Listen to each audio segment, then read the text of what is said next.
Welcome to smart GK tricks. तो friends, biology के इस सीरीज में आज हम पढ़ने वाले हैं सर्कुलेटरी सिस्टम। तो फ्रेंड्स, सर्कुलेटरी सिस्टम जैसे कि हम पहले से पढ़ रहे हैं, इसके 3 क्लास हो चुके हैं सर्कुलेटरी सिस्टम में। तो जो बेसिक चीज़ें थी सर्कुलेटरी सिस्टम से, उन सारी चीज़ों को हमने पढ़ लिया है, जैसे कि इसमें कौन से आर्गन होते हैं और कौन कौन से ऐसे इसमें अंग होते हैं जो कि सर्कुलेटरी सिस्टम को चलाने में हेल्प करते हैं। ठीक है फ्रेंड्स, तो उन सारी चीज़ों को हमने पढ़ लिया है। जैसे कि हम बात करें इसके बारे में, जैसे कि हमने ब्लड के बारे में पढ़ लिया है। ठीक है फ्रेंड्स, ब्लड के बारे में आगे हम बात करें यहीं पे, तो हार्ट के बारे में हमने पढ़ लिया है।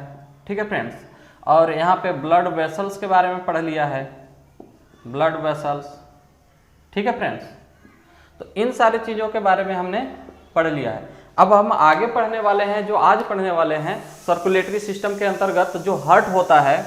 ठीक है फ्रेंड्स, जो हार्ट होता है वो बहुत ही कॉम्प्लेक्स ऑर्गन होता है हमारे बॉडी में। ठीक है फ्रेंड्स, और सबसे जो बिजी रहने वाला अंग है हमारे बॉडी का, वो कौन सा होता है? हार्ट ही होता है। तो फ्रेंड्स, जो इतने सारे काम को करता हो और इतने कॉम्प्लेक्सिटी के अंतर्गत करता हो, वो क्या है, उसमें कुछ ना कुछ डिसऑर्डर तो होते ही होंगे। क्योंकि फ्रेंड्स, जो इतना बिजीएस्ट अंग होगा उसमें क्या है, उसका बहुत सारे उससे डिसऑर्डर होंगे, बहुत सारे डिसीज उत्पन्न होते होंगे। ठीक है फ्रेंड्स, तो उन सारी चीज़ों को हम इस क्लास में डिस्कस करने वाले हैं कि क्या क्या इसमें डिसऑर्डर हैं, क्या क्या डिसीज हैं। तो आज हम मुख्य रूप से पढ़ने वाले हैं हार्ट का डिसऑर्डर। ठीक है फ्रेंड्स, हार्ट डिसऑर्डर। ठीक है फ्रेंड्स, तो हार्ट के डिसऑर्डर के बारे में पढ़ने वाले हैं, यानी जो हृदय से संबंधित जो भी बीमारियां होती हैं, जो भी डिसीज होती हैं, उनके बारे में यहाँ पे मुख्य रूप से डिस्कस करेंगे। ठीक है फ्रेंड्स, तो उससे पहले हम जान लेते हैं कि जो हार्ट होता है, ठीक है फ्रेंड्स, जैसे कि हमारा जो हार्ट होता है वो 4 वेस्मो यानी 4 चैम्बर से बने होते हैं। ठीक है फ्रेंड्स, जैसे हमने पीछे जब हार्ट पढ़ रहे थे तो वहाँ पे हमने देखा था कि जो हमारा हार्ट है, यानी ह्यूमन हार्ट की बात करें हम, तो जो ह्यूमन हार्ट है वो 4 चैम्बर से बना हुआ है। ठीक है फ्रेंड्स, उसी तरह जैसे बहुत सारे और भी जंतुएं हैं, जैसे कि हम बात कर लें छिपकली की बात कर लें, ठीक है, और जैसे कि हम मेढक की बात कर लें, और हम बात कर लें जैसे मछलियों के, फिशेस के, तो इनके क्या है, जो भी इनके हार्ट हैं उनके क्या है, चैम्बर अलग अलग हैं उनके। ठीक है फ्रेंड्स, जैसे ह्यूमन की बात करें तो 4 चैम्बर हैं, और जैसे हम मछलियों की बात करें तो वो 2 चैम्बर हैं। तो फ्रेंड्स, यहाँ पे हम समझेंगे कि जो ये चैम्बर बटे होते हैं, तो ऐसा क्यों नहीं है कि हमारे जो ह्यूमन हैं उनके भी क्या है, 2 चैम्बर होना चाहिए, 4 चैम्बर होने की क्या जरूरत है। तो पहले हम इन चीज़ों को थोड़ा सा समझ लेते हैं, इसके बाद हम आगे इसके डिसीज के बारे में डिस्कस करेंगे। जो डिसऑर्डर होते हैं हार्ट से रिलेटेड, उन चीज़ों के बारे में यहाँ पे हम डिस्कस करेंगे। ठीक है फ्रेंड्स, तो जैसे कि हम अगर ह्यूमन बीइंग की बात करें तो ह्यूमन के कितने चैम्बर होते हैं? जो हार्ट होता है वो 4 चैम्बर का होता है। ठीक है फ्रेंड्स, कितने चैम्बर के होता है? 4 चैम्बर के। 4 चैम्बर क्या क्या होता है? 2 इसमें निलय होते हैं और 2 अलिंद होते हैं। ठीक है फ्रेंड्स, यानी 4 चैम्बर होते हैं। उसी तरह हम बात कर लें यहाँ पे कि अगर फिशेस की बात कर लें हम, फिशेस का, तो फिशेस के कितने चैम्बर होते हैं? 2 चैम्बर होते हैं। ठीक है फ्रेंड्स, 2 चैम्बर होते हैं। तो फ्रेंड्स, ह्यूमन का क्या है, 4 चैम्बर है, लेकिन फिशेस का जो चैम्बर है, तो ऐसा क्यों है? तो फ्रेंड्स, यहाँ पे जो अलग अलग हैं, सबसे पहले हम बता देते हैं आपको कि किसके कितने चैम्बर होते हैं, लगभग जो इम्पोर्टेंट हैं, क्योंकि एग्जाम में यहाँ से भी क्वेश्चन पूछ लेता है। अगर यहीं पे हम बात कर लें जैसे कि रेप्टाइल की बात करें, रेप्टाइल्स, यानी रेप्टाइल की बात करें तो रेप्टाइल में जैसे हम बात करें तो इसमें 3 वेस में होते हैं, 3 चैम्बर। ठीक है फ्रेंड्स, 3 चैम्बर होते हैं, लेकिन एक्सेप्शन में होता है, जैसे कि अपवाद में एक मगरमच्छ होता है, मगरमच्छ, क्रोकोडाइल, उसके कितने चैम्बर होते हैं? 4 चैम्बर होते हैं। ठीक है फ्रेंड्स, उसी तरह यहाँ पे हम एम्फीबिया की बात कर लें,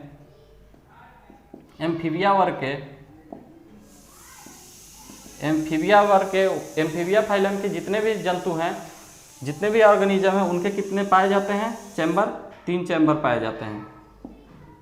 ठीक है फ्रेंड्स, 3 चैम्बर पाए जाते हैं। और हम यहीं पे अगर एवेज की बात कर लें, एवेज यानी पक्षी की बात कर लें, तो पक्षी वर्ग में कितने चैम्बर पाए जाते हैं? 4 चैम्बर पाए जाते हैं। ठीक है फ्रेंड्स, तो इस तरह जो है, इस तरह के चैम्बर जो अलग अलग फाइलम के जंतु हैं उनमें अलग अलग टाइप के जो हार्ट होता है, अलग अलग उनका फंक्शन होता है और अलग अलग उनके चैम्बर पाए जाते हैं। जैसे कि हम देख रहे हैं कि यहाँ वेरिएशन में सारे जो फाइलम है उनके वेरिएशन में चैम्बर पाए जा रहे हैं। जैसे ह्यूमन की हम बात करें तो यहाँ पे 4 चैम्बर पाए जा रहे हैं, फिशेस की बात करें तो 2 चैम्बर पाए जा रहे हैं हार्ट में, और रेप्टिलिया वर्ग के जो भी जंतु हैं उनकी बात करें तो 3 चैम्बर पाए जाते हैं अधिकतर जंतुओं में। लेकिन एक मगरमच्छ ऐसा है क्रोकोडाइल जिसके 4 वेस में पाए जाते हैं, यानी 4 चैम्बर पाए जाते हैं, 4 कक्षक पाए जाते हैं उसके हृदय में। यहीं पे एम्फीबिया की बात करें तो एम्फीबिया का कितने चैम्बर पाए जाते हैं? 3। एविज यानी पक्षी फाइलम की बात करें तो उसमें कितने पाए जाते हैं? उसमें 4 चैम्बर पाए जाते हैं। तो फ्रेंड्स ये वेरिएशन है, डिफरेंट टाइप के फाइलम में डिफरेंट टाइप के चैम्बर्स बने हुए हैं, उनके हार्ट में विभिन्न कक्षक बने हुए हैं। तो ये किस तरह से डिवाइड होते हैं? तो फ्रेंड्स जिस जंतु को जितनी एनर्जी, अधिक से अधिक एनर्जी कंज्यूम करने की क्षमता होती है उसमें अधिक से अधिक क्या है? चैम्बर पाए जाते हैं, हार्ट में उतने ज़्यादा चैम्बर पाए जाते हैं। ठीक है फ्रेंड्स, जैसे हम मनुष्य की बात कर लें तो मनुष्य को ज़्यादा एनर्जी चाहिए, जो दैनिक कार्य मनुष्य करता है उसके लिए बहुत ही ज़्यादा एनर्जी चाहिए, जिसके लिए क्या है उसमें 4 चैम्बर पाए जाते हैं ताकि जो एनर्जी उत्पन्न करना हो वो बहुत इजीली तरीके से हो जाए और हमें पर्याप्त मात्रा में एनर्जी डेली वर्क डन करने के लिए मिल जाए। ठीक है फ्रेंड्स, उसी तरह हम अगर यहाँ फिश की बात कर लें, जो फिशेज हैं तो फिशेस में जोई चैम्बर क्यों पाए जाते हैं? इसमें भी 4 चैम्बर पाना चाहिए, होना चाहिए, लेकिन इसमें 4 चैम्बर नहीं पाए जाते। ठीक है फ्रेंड्स, क्यों नहीं पाए जाते? क्योंकि जो फिशेज होती हैं वो क्या है, उनको कम एनर्जी चाहिए। ठीक है, और ज़्यादातर एनर्जी वो ले लेती हैं क्या? पानी के माध्यम से, वो जल के माध्यम से ग्रहण कर लेते हैं और एनर्जी कंज्यूम वो ज़्यादा नहीं करती हैं, एनर्जी का खपत ज़्यादा नहीं करती है। क्योंकि क्या है, जल के बहाव के साथ वो बह जाती हैं तो एक स्थान से दूसरे स्थान उन्हें ट्रेवल हो जाता है। ठीक है फ्रेंड्स, और उसी तरह से अगर भोजन उन्हें लेना है, ऑक्सीजन इनहेल और ये सब करना है तो ये क्या है, इनके गलफड़े होते हैं, जल के माध्यम से वो इनलेट कर लेते हैं। तो इस तरह कहा जा सकता है कि ये जो फिशेज हैं, कहने का मतलब है कि उनको ज़्यादा एनर्जी की ज़रूरत नहीं पड़ती, इसलिए क्या है इसमें 2 ही चैम्बर होते हैं और 2 ही चैम्बर से वो उतनी एनर्जी जनरेट कर लेता है जिससे उसको जीवन जीने के लिए पर्याप्त हो जाता है। ठीक है फ्रेंड्स, उसी तरह हम यहाँ पे बात करते हैं जो रेप्टाइल वर्ग के होते हैं। ठीक है, रेप्टाइल, तो रेप्टाइल में जो जिसको कम एनर्जी की ज़रूरत होती है, जैसे हम बात कर लें यहाँ पे, जैसे इसमें रेप्टाइल में ये तो मगरमच्छ हो गए, जैसे हम यहाँ पे छिपकली की बात कर लें, छिपकली, तो छिपकली के उतनी एनर्जी की ज़रूरत नहीं होती है। ठीक है, ये छोटे छोटे कीड़े मकोड़ों को अपना भोजन आराम से कर लेती है, ये 3 वेसमों में यानी 3 चैम्बर में ही अपनी एनर्जी उतनी जनरेट कर लेती है जितना इसको ज़रूरत होती है। लेकिन मगरमच्छ क्या है, मगरमच्छ को ज़्यादा एनर्जी की ज़रूरत होती है। क्यों ज़्यादा एनर्जी की ज़रूरत होती है? क्योंकि जो मगरमच्छ होता है अगर उसका पेट भरा हुआ है तब तो वो आराम से है, बिल्कुल उसको किसी चीज़ का कोई ज़रूरत नहीं है, चाहे उसके सामने से कोई भी जानवर चला जाए, कोई भी चीज़ उसके खाने की चीज़ें भी गुजर जाए वहाँ से तो नहीं उसे पकड़ेगा। जब तक कि इसका पूरा पेट खाली नहीं हो जाता मगरमच्छ के, वो क्या है अपने स्थान पे आराम से पड़ा रहता है। जब ही इसका पेट खाली हो जाता है, इसको बहुत भयंकर तरीके से इसको जब भूख लगता है, इसको खाना की ज़रूरत पड़ता है, खाने की ज़रूरत पड़ती है, तो ये क्या करता है, ये नहीं देखता कि ये हमारा खाने का चीज़ है या हमारे खाने का चीज़ नहीं है। ठीक है फ्रेंड्स, जो भी सामने आता है उसको क्या करता है, पूरी तरह खाने की कोशिश करता है, चाहे छोटी चीज़ हो या बड़ी चीज़ हो, उसको क्या करता है अपनी बॉडी का पूरी एनर्जी लगा के वो क्या करता है उसको निगलने का, अपने अंदर खाने का कोशिश करता है। इसलिए मगरमच्छ का 4 वेस में होता है, क्योंकि ये जब भोजन को पकड़ता है, अपने शिकार को पकड़ता है, तो क्या है इसको बहुत ज़्यादा एनर्जी की ज़रूरत पड़ती है, क्योंकि बहुत ज़्यादा बड़ी चीज़ है, उसको भी निगलने की कोशिश करता है, उसको भी निगल जाता है। ठीक है फ्रेंड्स, तो इस तरह इसमें 4 चैम्बर पाए जाते हैं। उसी तरह हम अगर एम्फीबिया की बात कर लें, एम्फीबिया जैसे कि हम मेढक की बात कर लें, ठीक है, एम्फीबिया वर्ग की और भी दादुर की बात कर लें, तो इसमें भी 3 चैम्बर पाए जाते हैं।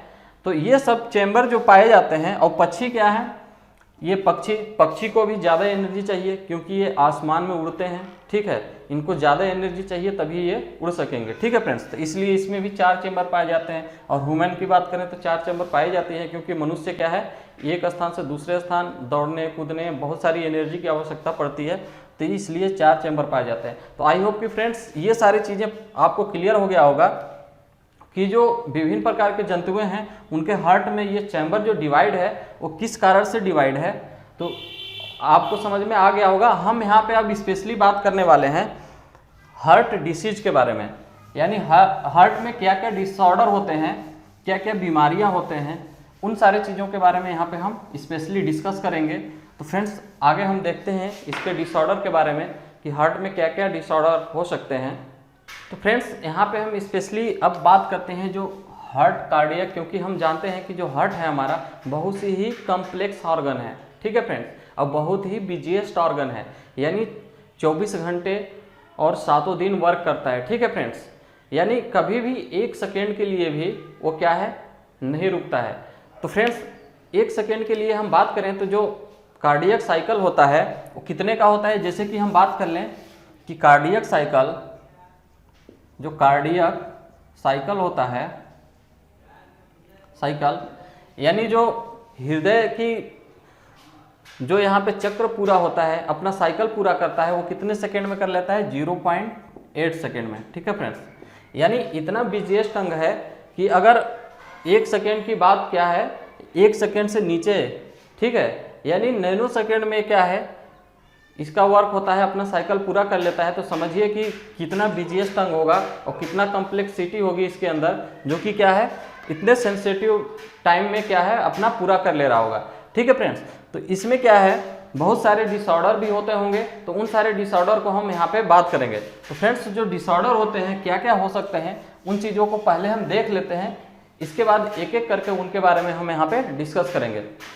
तो फ्रेंड्स सबसे पहले हम बात करें तो ब्लड प्रेशर, जिसको कि जनरली आप सुनते भी होंगे जनरली लाइफ में ये बहुत ज़्यादा, क्योंकि बहुत सारे लोग इससे ग्रसित होते हैं, ठीक है। हम पहले बात करें पहले डिसीज की तो क्या हो सकता है, ब्लड प्रेशर, ब्लड प्रेशर, ठीक है फ्रेंड्स, ब्लड प्रेशर, ठीक है। इस तरह से हम और आगे बात कर लें तो और कौन से डिसीज हो सकते हैं यहाँ पे, जैसे O2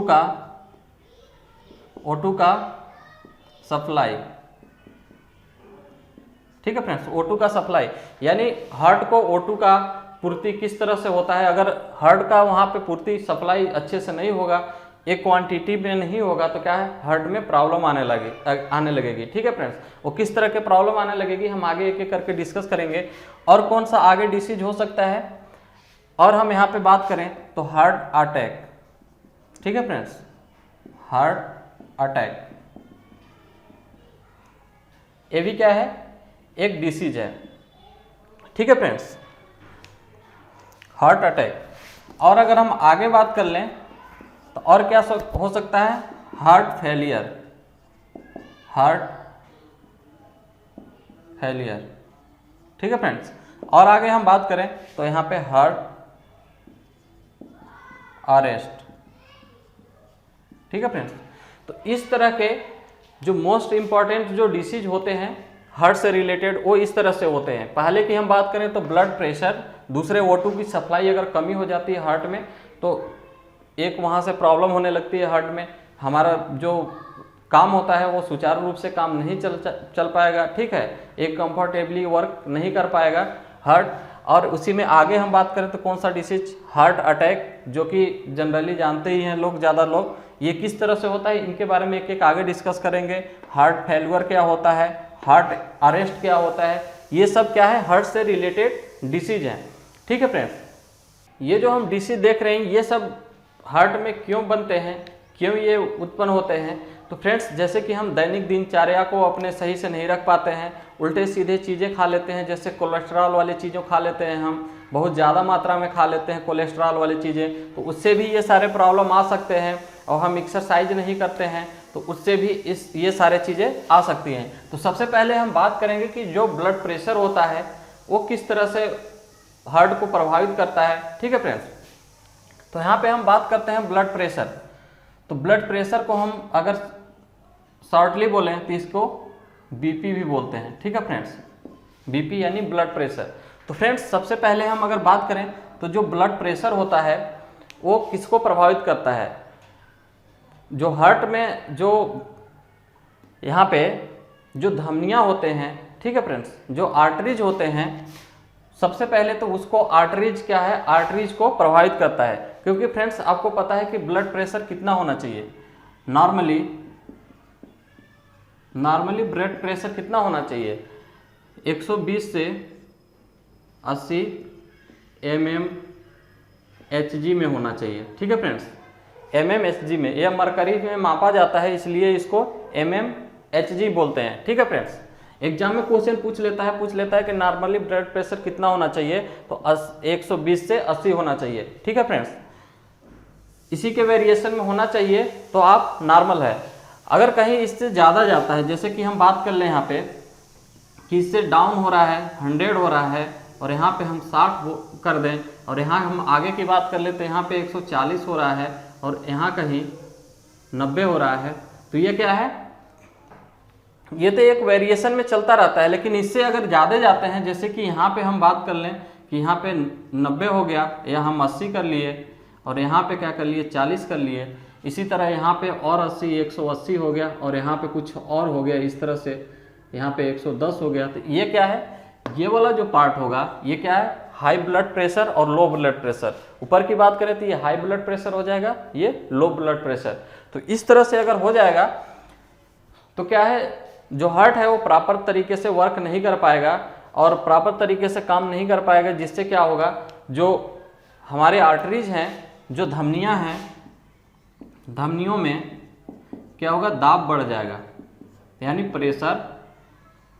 प्रेशर बढ़ जाएगा। ठीक है फ्रेंड्स, प्रेशर बढ़ने की वजह से क्या हो सकता है कि धमनियां फट भी सकता है। ठीक है, धमनियां फट भी सकता है। तो इन सारे चीज़ों की जो बीपी हाई और लो होता है, ये किसके कारण होता है, या तो हम ज़्यादा चीज़ों को थिंकिंग करें, ज़्यादा चीज़ों को सोचें। ठीक है, सोचने के बाद क्या होता है कि जो ब्लड प्रेशर होता है, एनर्जी हमारा बहुत ज़्यादा लॉस होता है। हम अगर बहुत सारी चीज़ों को दिमाग में सोचते रहते हैं तो क्या होता है, एनर्जी बहुत ज़्यादा दिमाग खर्च करने लगती है, और एनर्जी खर्च करने के बाद फिर क्या होता है कि ऑक्सीजन जो है, ऑक्सीजन वहाँ पे बहुत जल्दी उसको चाहिए, जहाँ पे भी एनर्जी ज़्यादा कंज्यूम हो रहा है उस स्थान पे ऑक्सीजन बहुत ज़्यादा मात्रा में चाहिए। तो क्या है, जिस वेसल्स के माध्यम से ऑक्सीजन ज़्यादा प्रवाहित होता है जिस ऑर्गन के पास, उसमें क्या होता है, उसमें ब्लड प्रेशर बहुत ज़्यादा बढ़ जाता है, और ब्लड प्रेशर बहुत ज़्यादा बढ़ने के बाद धमनियाँ फट जाती हैं, और फटने के बाद क्या होगा, जब ब्लड प्रेशर फट जाएगा तो फिर क्या हो जाएगा, ब्रेन हेमरेज हो जाएगा। ठीक है, या तो फिर और कोई डिसीज हो जाएगा, या फिर आप कोमा में जा सकते हैं। तो इन सारे चीज़ों को, ये जो बीपी ब्लड प्रेशर हाई होता है इस कारण होता है। अगर यहीं पे, ठीक है फ्रेंड्स, तो इस तरह से ब्लड प्रेशर होता है। और अगर हम ब्लड प्रेशर की बात करें कि ब्लड प्रेशर को कंट्रोल करने वाली ग्रंथि कौन सी है, तो फ्रेंड्स ब्लड प्रेशर को कंट्रोल करने वाली एक एड्रिनल ग्रंथि होता है, ग्लैंड होता है, जिससे क्या है, ब्लड प्रेशर को कंट्रोल किया जाता है। ठीक है फ्रेंड्स, और हम इसमें बात कर लें कि और क्या क्या हो सकते हैं, जैसे, ठीक है फ्रेंड्स, तो जो बीपी होता है, ब्लड प्रेशर होता है, उसको कंट्रोल कौन सा करता है, एड्रिनल ग्रंथि करता है। तो इस चीज़ को आप ध्यान में रखेंगे। आगे हम और बात कर लें कि जो ब्लड प्रेशर को मापने का, आप देखे होंगे कि आप डॉक्टर पास जाते हैं, वहाँ पे क्या करता है, या तो वो बाह में लगाता है, ठीक है फ्रेंड्स, या तो फिर आप इस वाले पार्ट में लगाता है और फिर ब्लड प्रेशर को दिखाता है। तो उसको, उस मशीन को क्या बोलते हैं, उस ऑपरेटर्स को क्या बोलते हैं, तो जो ब्लड प्रेशर नापने वाली ऑपरेटर्स होता है, ऑपरेटर्स, उसको बोलते हैं स्फिग्नोमैनोमीटर, मैनोमीटर। ठीक है फ्रेंड्स, उसमें क्या है, थर्मामीटर की तरह आप देखे होंगे, उसमें लगा होता है, जब ही एयर भरता है ब्लैडर के माध्यम से, फिर क्या है, पारा ऊपर की ओर जाने लगती है। तो इसीलिए जो ऑपरेटर्स होता है स्फिग्नोमैनोमीटर, उसमें क्या है, उसमें 120 से 80 mmHg जो पारा होता है उसके माध्यम से नापा जाता है, इसलिए mmHg में इसको नापते हैं। तो इतने से ज़्यादा स्केल बने होते हैं, अगर इतना से इतना के बीच में आता है तो क्या है, नॉर्मल ब्लड प्रेशर है। अगर इससे ऊपर जाता है तो क्या है, हाई ब्लड प्रेशर है। अगर 80 से नीचे आता है तो लो ब्लड प्रेशर है। तो इसलिए जो ब्लड प्रेशर यानी बीपी को जो नापने का ऑपरेटस होता है उसको स्फिग्नोमीटर बोलते हैं। ठीक है फ्रेंड्स, और हम बात कर लें कि जो बीपी होता है ये किसके कारण होता है।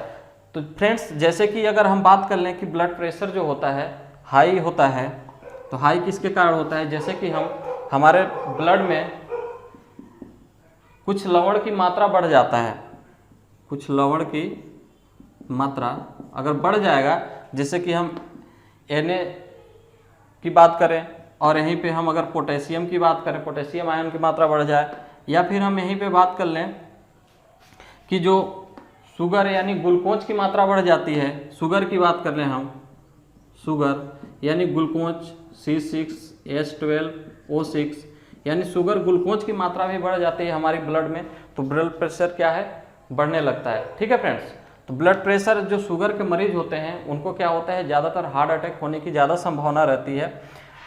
तो इस तरह से ब्लड प्रेशर बढ़ता है या फिर ब्रेन हैमरेज हो जाता है उन्हें। तो जो बॉडी है, बॉडी के ब्लड में अगर Na या फिर सोडियम या पोटेशियम या फिर ग्लूकोज वगैरह का अगर ज़्यादा मात्रा बढ़ जाता है तो क्या होता है, वहाँ पे ये बीपी हाई और लो होने की संभावना बढ़ जाती है और बहुत ही ज़्यादा प्रॉब्लम क्रिएट करने लगती है हमारे हार्ट को एक सही रूप से, सुचारू रूप से काम करने में। ठीक है फ्रेंड्स, तो आगे हम और बात करते हैं। तो फ्रेंड्स यहाँ पे हमने देख लिया कि जो हार्ट होता है, हार्ट उसके ब्लड प्रेशर को नापने के लिए हम तो स्फैग्नोमैनोमीटर का प्रयोग करते हैं, लेकिन यहाँ पे हम बात करें तो जो हार्ट होता है हमारा, ठीक है फ्रेंड्स, जो हार्ट होता है वो आर्टरीज के रक्त भेजने के साथ साथ यानी धमनियों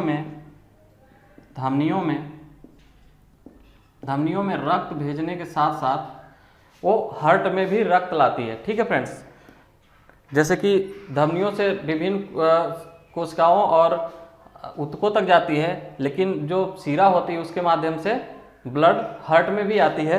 तो जो हार्ट ये भेजने का एक्टिविटी होता है, ठीक है फ्रेंड्स, एक्टिविटी वो किस मशीन के द्वारा हम देखते हैं, उसको किस मशीन के द्वारा मेजर किया जाता है, उन चीज़ों को यहाँ देखते हैं। तो फ्रेंड्स जैसे कि हम अभी देखें कि जो हार्ट है बहुत ही बिजिएस्ट अंग है, जैसे कि इसको पूरी अपनी साइकिल, एक साइकिल पूरा करने में हम बात करें तो एक साइकिल पूरा करने में 0.8 सेकेंड लगाता है, यानी पूरे 1 सेकेंड भी नहीं लगाता। उतने कम्प्लेक्स ऑर्गन होने के बाद वो बहुत ही सेंसिटिव तरीके से 0.8 सेकेंड में ही क्या करता है, अपनी साइकिल को, अपने चक्रण को पूरा कर लेता है। यानी 5.5 लीटर का जो ब्लड होता है उसको अपने अंदर से बाहर भेज देता है और उसको प्यूरिफाइड करके अपने अंदर इंटर करा के फिर से लंग्स को दे देता है। ठीक है फ्रेंड्स, तो इस तरह से बहुत ही सेंसिटिव अंग है। तो क्या है, यहाँ पे बहुत सारे ऐसे साइकिल को पूरा करने में इनका जो क्रियाकलाप होता है, रक्त को भेजना और रक्त को लाना, और जैसे यहाँ पे कार्डियक नोड जो होते हैं, ऐसे नोड, वो क्या है, दिल को धड़कता है, यानी दिल क्या है, जो हार्ट है वो क्या है, बीट करता है। तो इन सारे क्रियाकलापों को यहाँ पे हम देखेंगे कि उसको किस मशीन के द्वारा देखते हैं। तो फ्रेंड्स जैसे कि हम बात कर लें यहाँ पे कि जो कार्डियक एक्टिविटी होता है, कार्डियक एक्टिविटी उसको देखने के लिए एक मशीन होती है, उसका क्या नाम है, उसका नाम है ECG। ठीक है फ्रेंड्स यहाँ पे जो कार्डियक एक्टिविटी को जो नापने के लिए, देखने के लिए जो मशीन होती है, उसको मेजर करने के लिए उसको बोलते हैं ECG। ठीक है फ्रेंड्स, अगर हम ECG की फुल फॉर्म की बात करें तो इलेक्ट्रो कार्डियक ग्राफ। ठीक है फ्रेंड्स, जो मशीन होती है उसको बोलते हैं इलेक्ट्रोकार्डियोग्राफ मशीन। ठीक है फ्रेंड्स, इसमें क्या होता है, जैसे कि आप अगर इमरजेंसी वार्ड में गए होंगे तो वहाँ पे देखे होंगे वेंटिलेटर होता है। वेंटिलेटर पे एक डिस्प्ले लगा होता है, उस डिस्प्ले में कुछ इस तरह से चलता होता है। ठीक है फ्रेंड्स, कुछ इस तरह से चलता रहता है। तो फ्रेंड्स ये जो चलता रहता है ये क्या है, हृदय की एक्टिविटी को दर्शाता है कि हृदय किस तरह से वर्क कर रहा है कि नहीं कर रहा है। ठीक है फ्रेंड्स, जैसे कि हम जो हृदय होता है वो 72 बार बीट करता है 1 मिनट में, ठीक है, और जो इसका ब्लड का साइकिल होता है 0.8 सेकेंड में पूरा कर लेता है अपने साइकिल को। तो इस चीज़ को जो ये बीट करता है उस चीज़ को यहाँ पे दिखाता है कि वो जो बीट कर रहा है वो नियमित तरीके से बीट कर रहा है कि नहीं कर रहा है। अगर ये बीट करना बंद कर देता है, अगर इस तरह से कुछ हो जाता है, जैसे कि हम बात करें इसकी, इस तरह से हो जाता है, तो यहाँ पे क्या होता है, यहाँ पे पता चल जाता है, बीप की आवाज़ आती है उस वेंटिलेटर में, और बीप की आवाज़ के साथ ये क्या है, एक ये सीधी रेखा में लाइन बनना स्टार्ट हो जाता है, यानी हृदय अपना एक्टिविटी करना बंद कर दिया। यानी हृदय क्या हुआ, जो उसमें इलेक्ट्रिक पल्स जो उत्पन्न हो रहे थे एसए नॉट से, वो क्या है, इलेक्ट्रिक पल्स उत्पन्न करना बंद कर दिया।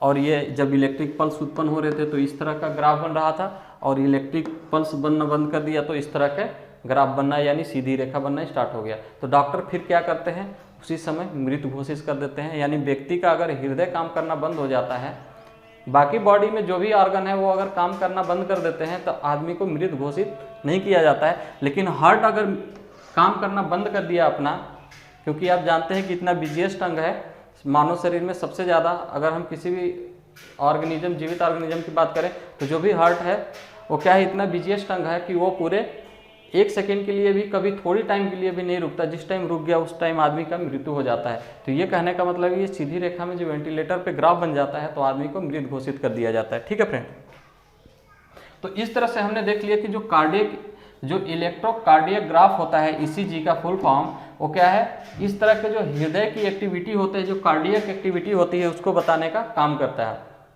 ठीक है फ्रेंड्स, तो इस तरह से हो गया। इसी तरह एग्जाम में कंफ्यूज करने के लिए ईसीजी का 2 चीज नाम देता है, जैसे कहीं कहीं पे इलेक्ट्रिक कार्डियोग्राम भी दे देता है। ठीक है फ्रेंड्स, इसी को क्या लिख देगा, ईसीजी। तो ग्राम जो है उसको हम देखते हैं कि ग्राम क्या होता है। ईसीजी का फुल फॉर्म एक और होता है, जैसे इलेक्ट्रिक कार्डियक ग्राम। ठीक है फ्रेंड्स, कार्डियक ग्राम। तो यहाँ पे हम देख रहे हैं कि ऊपर वाले में कार्डियक ग्राफ है, नीचे वाले में कार्डियक ग्राम है। तो ये ग्राफ और ग्राम क्या होते हैं, तो फ्रेंड्स जिस माध्यम से हार्ट का एक्टिविटी देखा जाता है, यानी उसकी ग्राफ बनाई जाती है जिस मशीन के माध्यम से, उस मशीन को क्या बोलते हैं, ईसीजी, इलेक्ट्रोकार्डियक ग्राफ बोलते हैं। और जो ये ग्राफ बन के निकलता है एक पर्चे पर, एक ग्राफ पे, तो ये जो ग्राफ बना हुआ होता है इसको हम बोलते हैं इलेक्ट्रिक कार्डियक ग्राम। तो फ्रेंड्स यहाँ पे आप कंफ्यूज मत होइएगा इलेक्ट्रोकार्डियक ग्राफ और इलेक्ट्रिक कार्डियक ग्राम में। ये कार्डियक ग्राफ और ग्राम दोनों अलग अलग हैं। जो मशीन होता है उसको कार्डियक ग्राफ बोलते हैं, और जो मशीन से रिजल्ट निकल के आता है, जैसे कि ये ग्राफ निकल के आता है, उस ग्राफ को हम क्या बोलते हैं, कार्डियक ग्राम। ठीक है फ्रेंड्स, तो आई होप कि ये चीज़ें आपको समझ में आ गया होगा, क्लियर हो गया होगा। अब हम आगे इसी में बात करते हैं। ठीक है फ्रेंड्स, तो हम अब बात करते हैं यहाँ पे हार्ट अटैक। ठीक है फ्रेंड्स, तो फ्रेंड्स हार्ट अटैक कैसे होता है, हार्ट अटैक में क्या होता है, जो हार्ट है, हार्ट अटैक आने पे, हार्ट अटैक आने के बाद क्या है, काम करना बंद कर देती है, और फिर क्या है, जो ह्यूमन होता है उसकी मृत्यु हो जाती है। तो फ्रेंड्स जैसे कि हम बात करें यहाँ पे हार्ट अटैक, तो हार्ट अटैक कैसे होता है, जैसे कि हम डेली के भोजन में ज़्यादा फैटी भोजन लेते हैं। ठीक है फ्रेंड्स, ज़्यादा फैटी भोजन लेते हैं, और जो फैटी भोजन होते हैं वो क्या है, कोलेस्ट्रॉल का निर्माण करते हैं। कोलेस्ट्रॉल का निर्माण कर करके क्या है, हमारी जो आर्टरीज होती हैं, जो धमनियाँ होती हैं, उसमें क्या है, लेयर बनाती जाती हैं, और लेयर बना के उसको और सक्रिय कर दी जाती है। जैसे कि हम बात करें, जो आर्टरीज होती हैं, वो आर्टरीज तो ऐसे ही क्या है, ऐसे ही सक्रिय होती हैं। जैसे हम यहाँ पे बात कर लें कि इस तरह से होता है, इस तरह से। ठीक है फ्रेंड्स, इस तरह से होती है, और क्या है, इस तरह से होती है, और इसमें क्या है, ब्लड का सर्कुलेट होता रहता है। ठीक है फ्रेंड्स, लेकिन जब हम ज़्यादा फैटी भोजन कर लेते हैं, फैट 2 तरह के होते हैं। फैट 2 तरह की कौन कौन से होते हैं, जैसे हम बात कर लें, एक गुड फैट होता है, एक बैड फैट होता है। गुड फैट की हम बात करें, जैसे कि हम घी ले लें, जो एनिमल से निकलते हैं, घी दूध से निकलता है, उसमें वसा होता है, लेकिन क्या होता है, वो उतना नुकसानदायक नहीं होता है। वो उसे क्या कहते हैं, जो हमारे लिए लाभदायक होते हैं, कम नुकसान करते हैं, वो गुड फैट कहलाते हैं। जैसे कि हम घी बात कर लें, और हम बात कर लें यहाँ मस्टर्ड ऑयल की बात कर लें, इस तरह के, और यहीं पे कोकोनट ऑयल कर लें। तो ये सब क्या है, ये सब गुड फैट हैं जो हमें हेल्दी बनाते हैं, क्योंकि हमें फैट की भी ज़रूरत होती है लेकिन गुड फैट की ज़रूरत होती है, बैड फैट की नहीं। अगर यहाँ पे हम बैड फैट की बात करें तो बैड फैट वह होते हैं जो कि हमें बहुत ज़्यादा मात्रा में नुकसान पहुँचाते हैं। जैसे कि हम बात कर लें कि इस समय प्रचलित है बहुत ज़्यादा क्या, रिफाइंड। तो रिफाइंड क्या है फ्रेंड्स, रिफाइंड में बहुत ज़्यादा फैटी होता है। जो रिफाइंड से तला भुना चीज़ ज़्यादा अगर हम खाते हैं तो हमें कोलेस्ट्रॉल हमारे बॉडी में बढ़ने लगता है। और कोलेस्ट्रॉल बढ़ के किसको नुकसान पहुँचाती है, जो धमनियाँ होते हैं। ठीक है फ्रेंड्स, जो धमनियाँ होती हैं, धमनियाँ में क्या है, इस तरह के जो कैपिलरी बनी हुई है, एक सकरी पाइप बनी हुई है।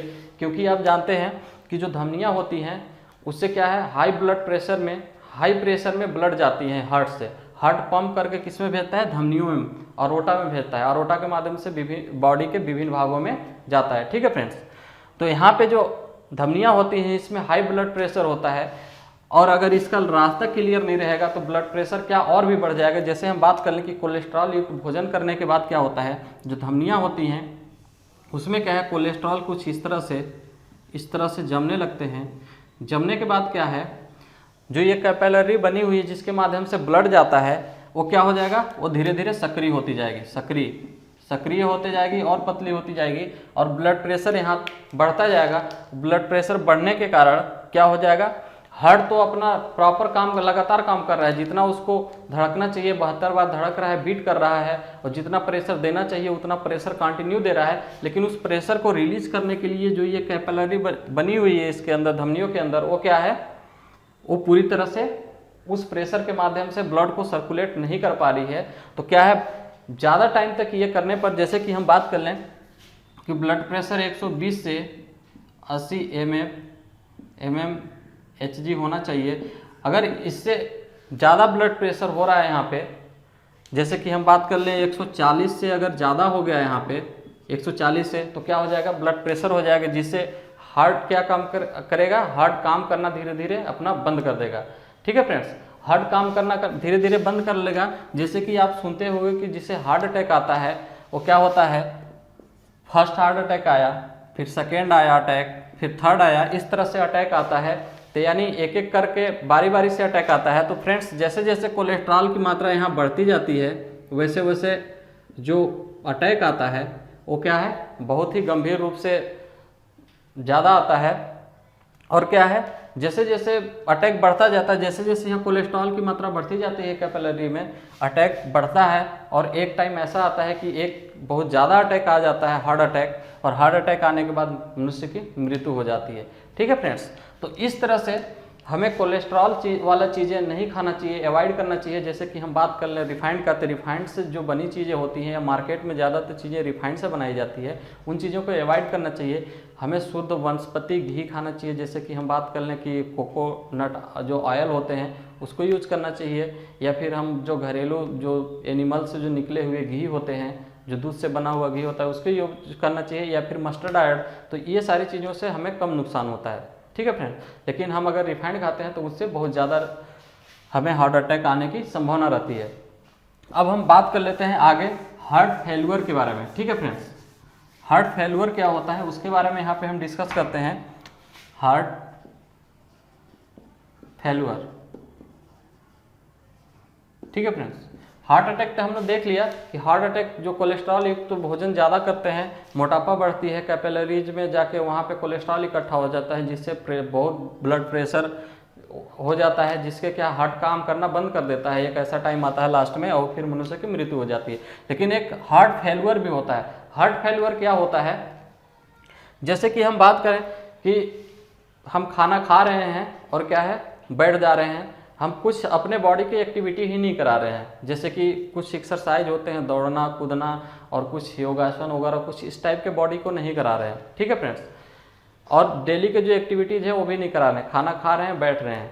ठीक है, तो जो और भी जो हमारे बॉडी में ऑर्गन है वो क्या है, प्रॉपर तरीके से वर्क नहीं करेंगे, प्रॉपर तरीके से वर्क नहीं करेंगे, जिससे क्या है धीरे धीरे जो हार्ट को ऑक्सीजन का सप्लाई चाहिए, O2 का सप्लाई चाहिए, वो क्या है धीरे धीरे कम होने लगेगा। अगर हम डेली का एक्टिविटीज़ नहीं करते हैं, खा के बैठ जा रहे हैं, वर्क कर रहे हैं, खा के बैठ जा रहे हैं, कंटिन्यू यही लगा हुआ है, तो इस तरह से अगर हम एक्टिविटी नहीं करते हैं, ठीक है फ्रेंड्स, तो इस तरह से हम अगर एक्टिविटी नहीं करते हैं तो ऑक्सीजन की सप्लाई क्या है, धीरे धीरे बंद हो जाती है। और ऑक्सीजन की सप्लाई धीरे धीरे बंद होने से हमारा क्या है, हार्ट धीरे धीरे क्या है, वर्क करना बंद कर देता है। एक ऐसा टाइम आता है कि पूरी तरह से वो शांत बैठ जाता है हार्ट, ठीक है फ्रेंड्स। और शांत बैठने के बाद क्या है, हार्ट फेल हो जाता है। क्या होता है, हार्ट फेलुअर हो जाता है, जिससे आदमी की मृत्यु हो जाती है। यहीं पे हम अगर बात कर लें कि जो हार्ट अटैक होता है, हार्ट अटैक, ठीक है फ्रेंड्स, हार्ट अटैक से तो आदमी का इलाज हो जाता है, लेकिन हार्ट फेलुअर अगर एक बार हो गया तो हार्ट फेलुअर से उसका इलाज नहीं हो पाता है। जैसे हम हार्ट अटैक की बात करें कि जो कैपिलरीज में जो यहाँ पे जो कोलेस्ट्रॉल भर जाता था, उसको क्या है, डॉक्टर लोग उसकी सफाई करके क्या है, हार्ट अटैक को कम कर सकते हैं। हार्ट अटैक ज़्यादातर क्या है, उसके प्रेशर जो कैपिलरीज हटा सकते हैं, उसको जो कोलेस्ट्रॉल है हटा के हार्ट अटैक को कम किया जा सकता है। लेकिन हार्ट फेलुअर का इलाज नहीं है। एक बार हार्ट फेलुअर हो गया तो फिर आप जीवित नहीं हो सकते और फिर आपको मृत्यु घोषित कर दिया जाएगा, ठीक है फ्रेंड्स। तो इस तरह से फ्रेंड्स हमने हार्ट के जो डिसीज थे, डिसऑर्डर थे, ये सारी चीज़ें हमने क्लियर कर लिया। तो फ्रेंड्स नेक्स्ट क्लास में हम मिलते हैं और नेक्स्ट क्लास में कुछ अलग दूसरा टॉपिक लेके आएंगे, ठीक है फ्रेंड्स। तो फ्रेंड्स वीडियो को अभी तक आपने सब्सक्राइब नहीं किया है तो वीडियो को सब्सक्राइब कर लें। अगर वीडियो आपको अच्छा लग रहा है तो साथ में लाइक कर दें और साथ ही साथ शेयर भी कर दें। तो फ्रेंड्स मिलते हैं नेक्स्ट क्लास में, तब तक के लिए धन्यवाद।